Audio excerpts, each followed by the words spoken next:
First, I'd like to extend a big thank you to the organizers for the fantastic warm welcome here in Malang. I'm very pleased to be here, and it's a great privilege to get the opportunity to present some of our work on thermoelectric materials at this conference.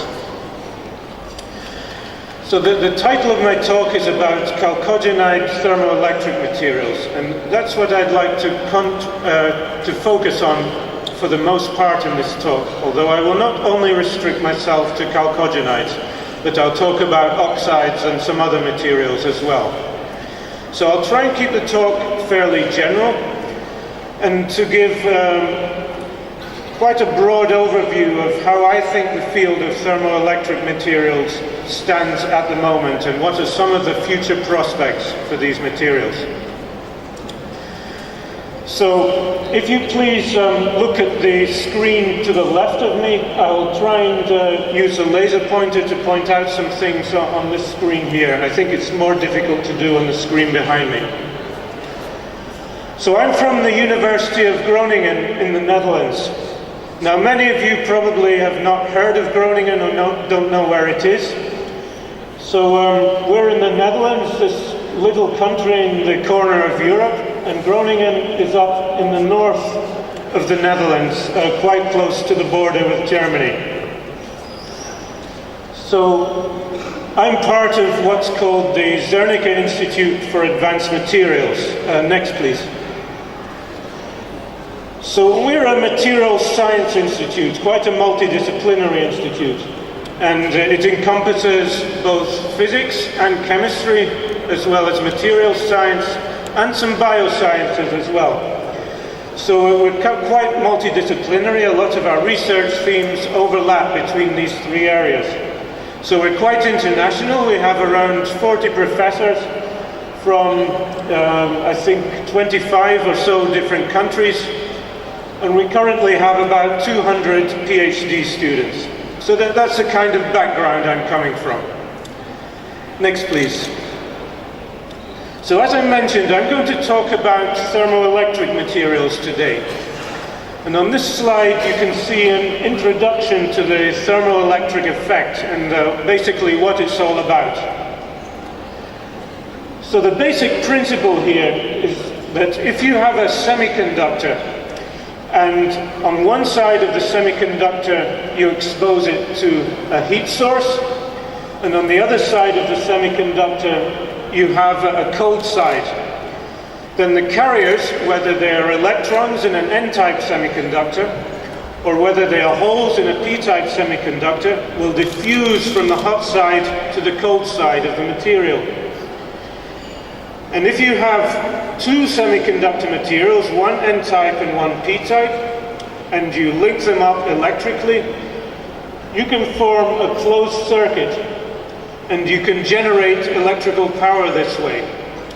So in other words, it's a way of power generation using a heat gradient.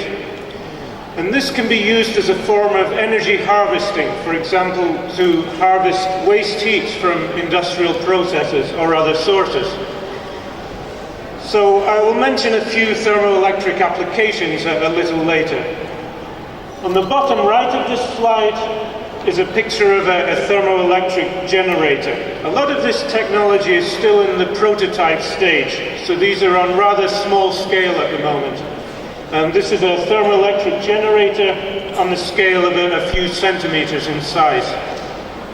Next, please. So before I talk about the applications, we can ask ourselves what kind of materials are good thermoelectrics. So there are various physical properties that we have to consider. Now, the performance of a thermoelectric material is quantified by the so-called figure of merit, ZT. That's the equation at the top right of the slide here. ZT is dependent on various properties. First of all, the Seebeck coefficient, that's alpha in the equation up there. So that's basically the voltage that is generated in response to a certain temperature gradient over the material. So obviously the higher the voltage, the better in this case. The ZT is also proportional to the electric conductivity of the material. That's sigma in the equation up there. And finally, it's inversely proportional to the thermal conductivity of the material. So actually, the worse the material conducts heat, the better it is for thermoelectric applications. So kappa in this equation, which is comprised of both a lattice component and an electronic component, should be as low as possible. Now, unfortunately, these parameters cannot be optimized independently of each other, and they are actually counter-dependent on each other. And you can see that a little from the plot on the lower left there, which is carrier concentration of our semiconductor along the horizontal axis and ZT on the vertical axis. So in practice, the maximum ZT is achieved in the highly doped semiconductor regime for most materials. At lower carrier concentrations, the Seebeck coefficient is high, but the electrical conductivity is not good enough. And if you go to higher carrier concentrations, towards the metallic regime, then obviously the electrical conductivity improves, but the Seebeck coefficient decreases below optimum levels. So in the middle is where we want to be, usually in the narrowband semiconductor regime. Now in a thermoelectric device, the energy conversion efficiency is shown by the equation on the lower right there. So that's the quantity eta in the equation. And that is directly dependent on the thermoelectric figure of merit ZT. And we have the Carnot efficiency, which is the maximum theoretical energy conversion efficiency given by the quantity circled in green. So that's equal to the temperature gradient across the device divided by the temperature of the hot side. So that's the maximum theoretical conversion efficiency. And obviously, looking at that equation, you can see that ZT should be as high as possible to approach this maximum theoretical efficiency. Next, please. So before I go further, I'd like to say a couple of words about how we measure these thermoelectric properties in the lab. So I'm an experimentalist. This is of great importance to us, how we do it. Shown here is the equipment that we use for high temperature Seebeck coefficient and electrical resistivity measurements.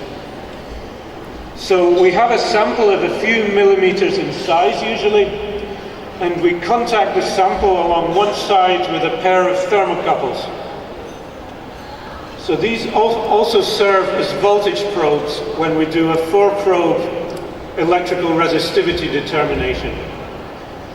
So on the top side of the material we have a heater, so that's the hot side of the material, and the lower side of the material is kept a few degrees lower than on the hot side.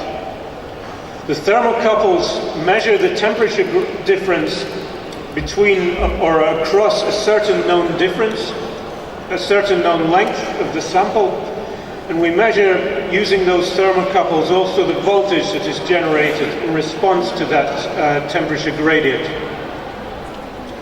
Simultaneously, we measure the electrical resistivity using a 4-probe measurement. Current is sourced from the electrode on the top side of the material, so flows across the material to the bottom side. And again, we're measuring the voltage using the 2 contacts in the center of the sample, so we can determine the resistivity simultaneously to the Seebeck coefficient. Next, please. Another critical quantity that we need to measure is thermal conductivity, and we actually measure thermal diffusivity directly. So we have a laser source, in this case a xenon laser. We illuminate one side of the sample with a laser flash, and we measure the temperature rise on the other side of the sample using a pyrometer. And we measure the rise of temperature with respect to time across a sample. So that gives us the thermal diffusivity, which is D in the equation shown there. What we want in the ZT formula is the value of thermal conductivity, which is kappa in the equation there, So we also need to know the material density, rho, and the specific heat, Cp. Then we can determine kappa, which is the quantity we want. I should mention that there's a lot of errors involved in these measurements, and the typical error bar on the measurement of kappa is something like 10 or 20%. So you should be careful when you see these results in the scientific literature.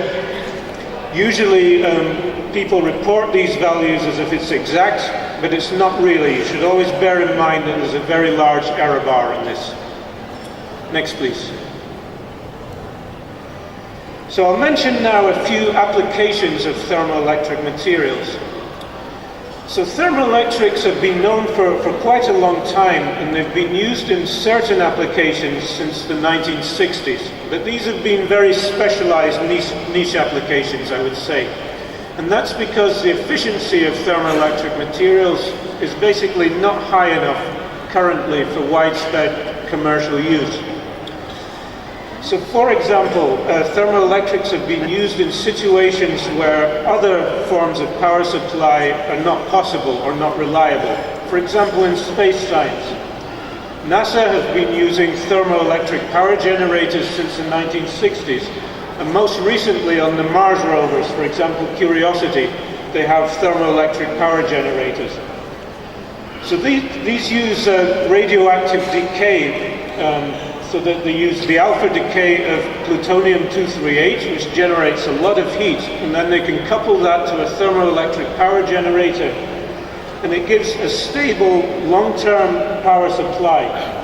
So the designed lifetime on the Mars rovers is about 14 years of power supply, and initially they obtain 110 watts, which declines slightly over this 14-year period. Next, please. Other applications available at the moment are pretty specialized. For example, this is a wood-burning stove, which is available commercially, and it's coupled up to a USB port to power mobile devices. So these are very low power applications of the order of 10 watts or so. Next, please. There are other envisaged applications which I would say are more at the prototype stage at the moment. On the large scale, any sort of industry which generates a lot of waste heat could usefully benefit from thermoelectric energy recovery modules. So for example, at the University of Groningen we have a joint project just starting with Tata Steel. In their steel factory, they have molten steel, which is at about 600 or 700 degrees Celsius, and currently there's a lot of waste heat which is just being lost to the atmosphere. So it will be very useful if one can recover some of the energy from this waste heat. So we have a project to place prototype thermoelectric energy recovery modules directly above the molten steel, and to regain some of that wasted energy back in the form of electricity. Many automobile manufacturers have been considering putting waste heat recovery modules on their exhaust systems on vehicles. So again, those are at the prototype stage, and the best results so far are about a 5% increase in fuel efficiency. So it's not a huge amount at the moment. It's mainly due to the poor efficiencies of the basic materials themselves. But for example, if you're running trucks, commercial vehicles which are driving most of the day, every day, that can amount to quite substantial fuel savings over the course of the lifetime of the vehicle. Then there are solar cell applications, which again are at the prototype stage at the moment. So the idea here is to put a thermoelectric recovery module on the back side of the solar cell, so to combine it with the solar cell. So there you can also harvest some of the heat from the sun, as well as using the visible spectrum to generate energy. So again, I think those are not at the commercial stage yet, they're at the prototype development stage, and again, considerable improvements in the basic materials are still necessary. Next, please. So this is a plot from a review a few years ago, which kind of compares the energy conversion efficiency from thermoelectrics, so for different values of ZT, versus various conventional electricity generation schemes. So the current best ZTs are around 2. So that's the second lowest curve on the plot there. So you can see that solar energy or coal-powered electricity generation is far above what is possible with thermoelectrics at the moment.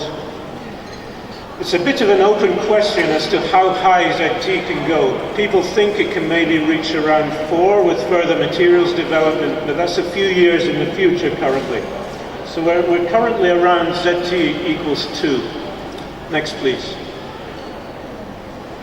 So this is a similar plot showing efficiency on the vertical axis versus power level on the horizontal axis. And the S-shaped curve in that plot there is sort of for a general heat engine. So those are conventional power generation modules. And you can see for high power applications at powers of over around 100 watts, probably these conventional heat engines will always be better than thermoelectric materials. But there's a crossover point around 100 watts. And below that, thermoelectric materials, even in the current state today, are somewhat more efficient than these heat engine type generators. So it might be empowering large numbers of low power devices that thermoelectrics find their best applications. Next, please. So for example, you could use the heat generated in integrated circuit technology to help generate small amounts of power. So maybe that would help in generating power in mobile devices. I should mention there's also a converse thermoelectric effect, which is known as the Peltier effect. That's when if you apply a voltage to a thermoelectric material, you can generate a heat gradient. So you can put such a Peltier device on a hot spot in an integrated circuit and help to cool it. So in other words, using thermoelectrics as heat management devices in integrated circuits. So in large arrays of computational equipment, one might envisage local cooling devices and therefore eliminate the need for large-scale air conditioning, for example.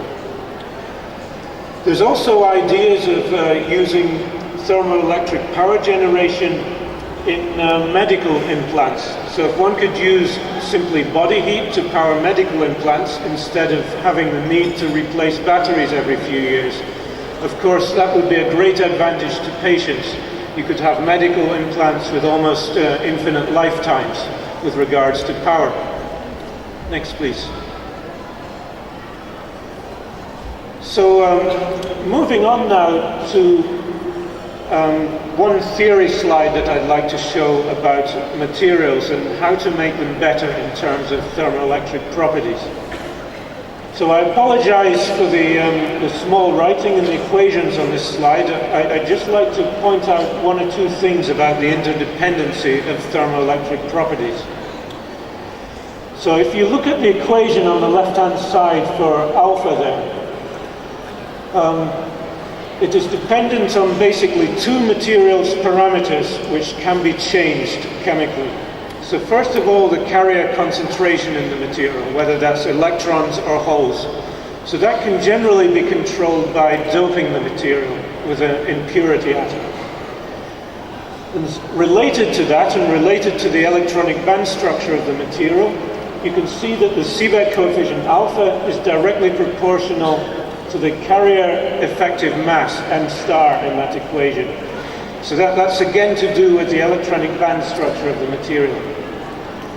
On the lower left equation, we have the electrical conductivity. And you can see there that is inversely proportional to M star, the effective mass of the carriers. So you can see that's kind of running against the Seebeck coefficient, which is directly proportional to M star. And the electrical conductivity is directly proportional to N, the carrier concentration, whereas you have an inverse relationship for the Seebeck coefficient. So you can see there that the two properties alpha and sigma are kind of counter-indicated, and it is very difficult to optimize one at the expense of the other. So there is one parameter that can be somewhat independently tuned, and that's the thermal conductivity kappa. That's the equation on the top right. So that's composed of two parts, the lattice thermal conductivity and the electronic thermal conductivity. So the electronic thermal conductivity is L times sigma times T. L is a constant known as the Lorentz number. Sigma is the electrical conductivity. So that's hard to optimize. That kind of goes together with the electrical conductivity. However, the lattice part, kappa L, can be optimized somewhat independently. And that's the approach that many people have taken in recent years. So basically, what we're looking for is a so-called electron crystal phonon glass material. So it means a material which is highly ordered with respect to carrier transport. So it conducts electricity well, but is glassy with respect to phonon transport. So we want phonons which carry the heat through the material to be scattered easily and blocked from propagating long distances. Next, please. So schematically, this is the sort of approach that has been taken. Basically, we would like to nanostructure materials which have good electrical transport properties. And we want to nanostructure them on different length scales. So for example, you could introduce a high density of grain boundaries in a polycrystalline or ceramic material. So that might be at the scale of tens of nanometers up to microns. Then at the somewhat smaller scale, it's often nice to have nanoprecipitates of perhaps even a second impurity phase that spontaneously form in the material. So those might be on length scales of a few nanometers up to tens of nanometers. Then finally, on very small length scales, we would like to introduce perhaps point defects. So those might be from impurity atoms of various kinds. And with this nanostructuring on a wide range of length scales, you can scatter phonons of a wide range of wavelengths and thus prevent them from carrying heat through the material efficiently. That's what we want for an ideal thermoelectric material. Next, please. So this has been realized in a few materials. This is one well-known example in the literature. It's a chalcogenide known as LAST. That's the acronym for lead, silver, antimony, tellurium. So it's a well-known system. It has among the highest ZTs of about 1.7 for it's an N-type semiconductor. And on the right you can see some high-resolution electron microscopy pictures where there are nanoscale precipitates of second phases. They spontaneously appear in the material. They precipitate out, in other words. And they vary on length scales from just about 2 or 3 nanometers, that's the lower left picture, up to hundreds of nanometers on the picture at the top. So such nanostructures are very efficient at scattering phonons, while the electrical transport remains rather unaffected. So the mean free path of the carriers is only of the order of a few nanometers or even less, just a couple of unit cells in these systems quite often. Next, please. Now there's another approach which is being followed currently to optimize thermoelectrics, and that's to engineer the band structure, the electronic band structure of materials. So the idea here is to introduce so-called resonance states. And these resonance states, which are introduced by the dopant impurities, should be very close to the Fermi level of the material. So one well-known example is shown on the right here. That's lead telluride, which is doped with 1 and 2% of thallium. That's the ZT plot on the right-hand side. So the undoped material has a ZT of around 0.7, but if you dope it with 2% of thallium, the ZT more than doubles to around 1.5. And that's because there's a resonance state introduced near the Fermi level of the material. If you look at the electronic band structure, there's a sharp increase in the density of states near the Fermi level. And that gives a great increase in the Seebeck coefficient, and hence in the ZT figure of merit. Next, please. So here's a summary from a review 2 years ago about some of the best performing thermoelectric materials that are currently known. So the best ZTs are currently around 2, both for N and P-type semiconductors. And if you can read the labels on this plot and see what these materials are, you may notice that many of them contain tellurium, so that although it tends to form good thermoelectric materials, it's not ideal because it's a very scarce element. And many of them also contain lead, which of course is toxic, and that's also not ideal. So it's kind of unfortunate that many of the best performing thermoelectrics contain either scarce or toxic elements. So there's also a drive to develop alternatives using earth abundant and non-toxic elements. So I'll talk a bit more about that later on. Next, please. So this plot here shows, it's a kind of plot of operating cost of a thermoelectric module for various general types of materials. So you can see from the plot that the operating costs are lowest on the right-hand side. That's for the highest ZTs. So those red symbols are for the chalcogenides. So those are mostly tellurides, sometimes selenides. So it's kind of unfortunate that we're stuck a bit with tellurides at the moment for the best performing materials. Next, please. So in our lab in Groningen, we've been working a little bit on various tellurides, and I'd just like to show some results of our own research pretty briefly. We've been working on this system here, which is known as TAGS. It's another acronym for tellurium, silver, germanium, antimony. So the chemical formula is shown on the top left here. It's a well-known thermoelectric. It's been known since the 1960s, and it's used in the Mars rovers currently. It's a good thermoelectric, among other things, because it has a complex domain structure shown in the electron microscope image on the left. It has this typical zigzag type of structure. Next, please. So the zigzag structure arises because of a crystallographic phase transition. So it goes from a cubic phase shown on the left, which is at high temperature, to a rhombohedral phase shown on the right, which is at room temperature. So the rhombohedral phase is formed from the cubic phase by stretching two opposite corners of the cube. So that breaks some of the symmetry, and you are left with a rhombohedral symmetry, which has a unique direction corresponding to the stretching direction of the cube. Now, of course, there are 4 body diagonals in a cube, so you can stretch it along any 4 of these diagonal directions, and this gives rise to the formation of these zigzag domains. So it's a naturally formed nanostructure which forms on small length scales of tens or hundreds of nanometers, and it scatters phonons very well. Next, please. So in the literature, it's been claimed that it's a simple phase transition from cubic to rhombohedral. This was reported by X-ray diffraction. Seemingly, you have a smooth transition. But we've looked at these materials again, and we've found that it's really not so simple, and there are some more complex effects going on. Next, please.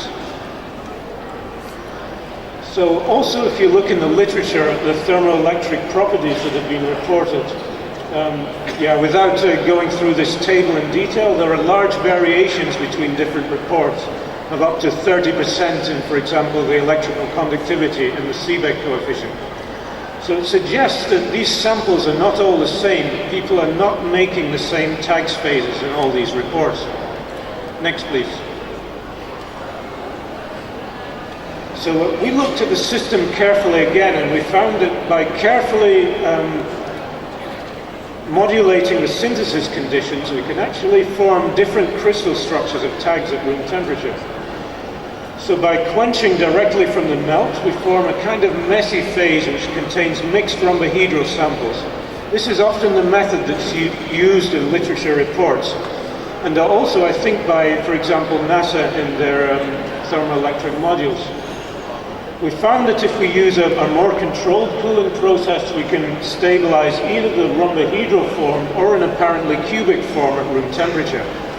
And these in turn have different structural and thermoelectric properties when we subsequently thermal cycle them, as would happen in a real thermoelectric module. Next, please.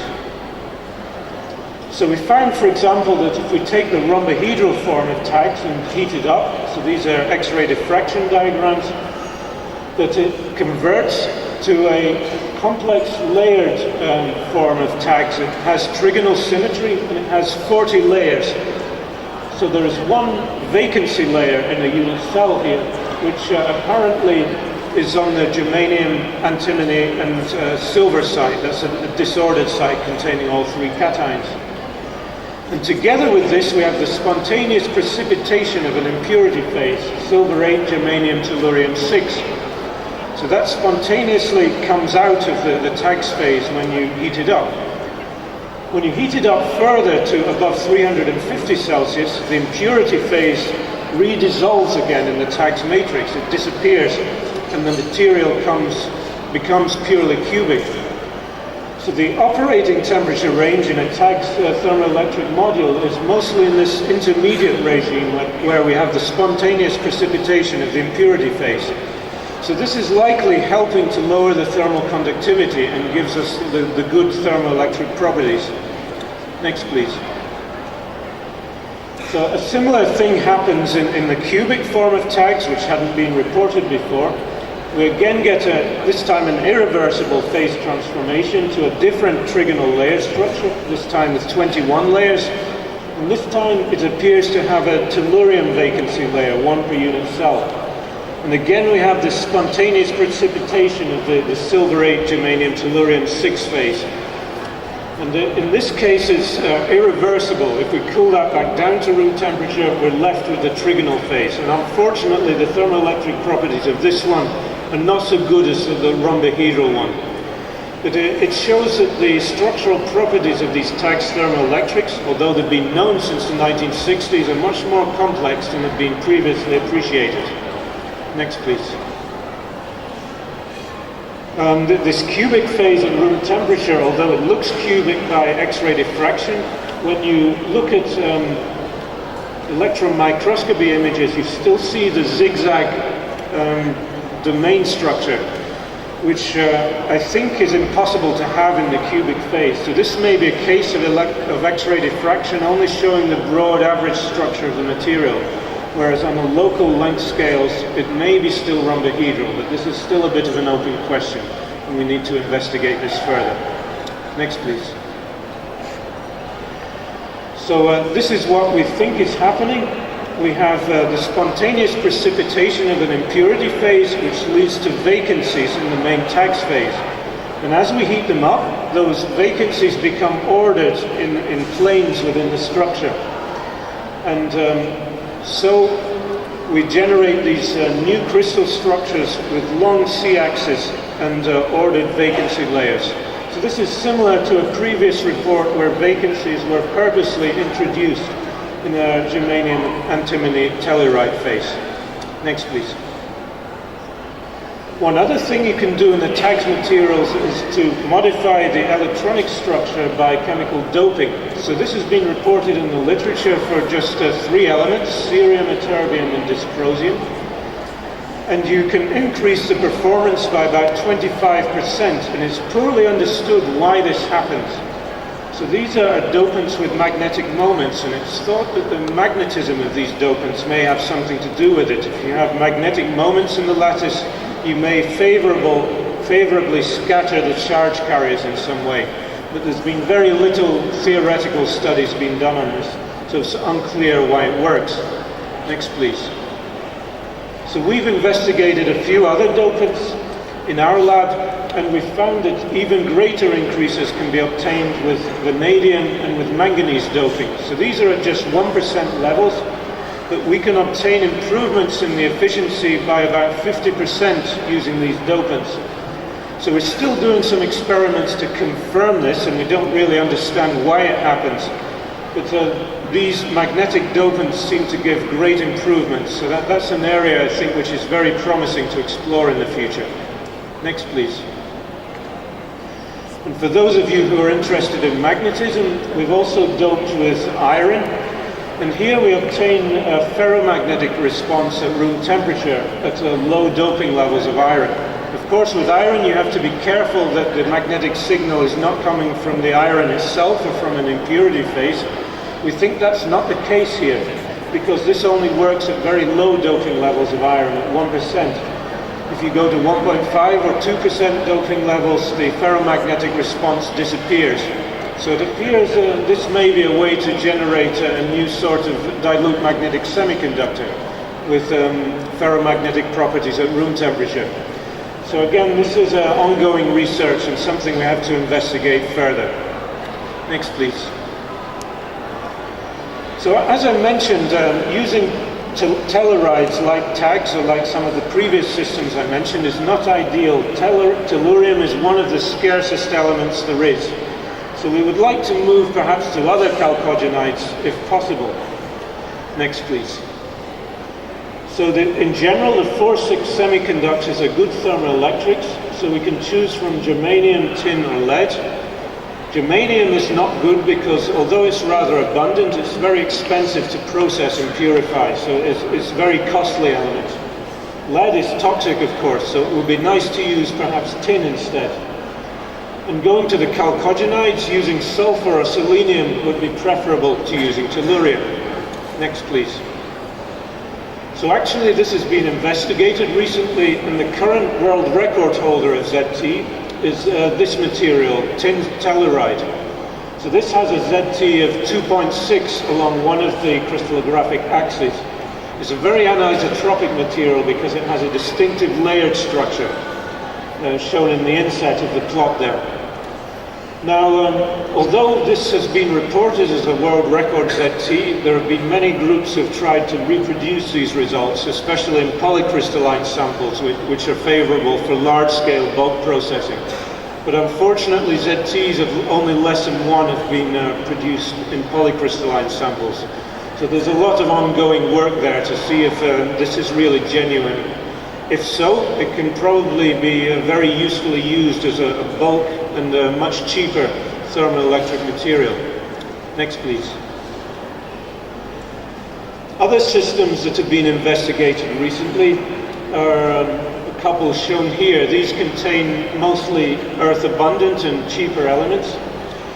And these work on the basis that you introduce a certain crystal structure which has large voids in it, and it has so-called rattling atoms. So for example, in the scuttarudites on the left there, this is based on the cobalt antimony 3 structure, and you introduce a small amount of a certain other type of metal cation. And those are contained in large voids in the structure, so much larger than the cation itself. And there are large thermal vibrations of these atoms. That's why they're called rattling compounds.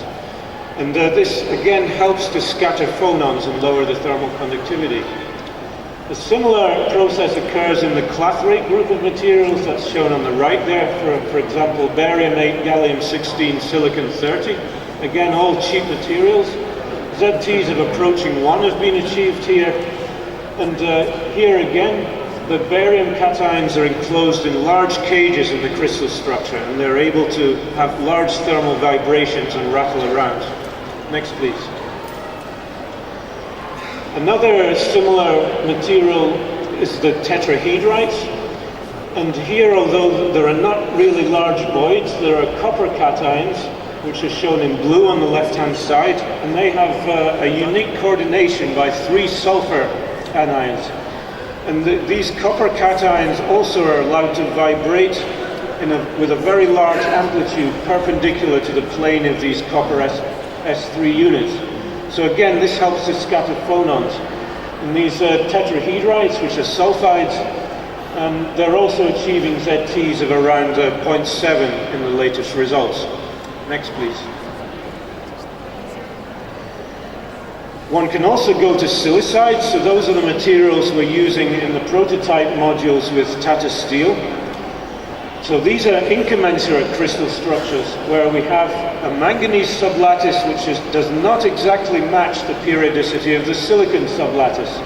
So you could not describe these materials with a conventional unit cell. So in a way you have a sort of disorder from the mismatch between the two sublattices.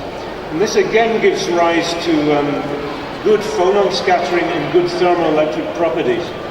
You can make these manganese silicides on a large scale and very cheaply.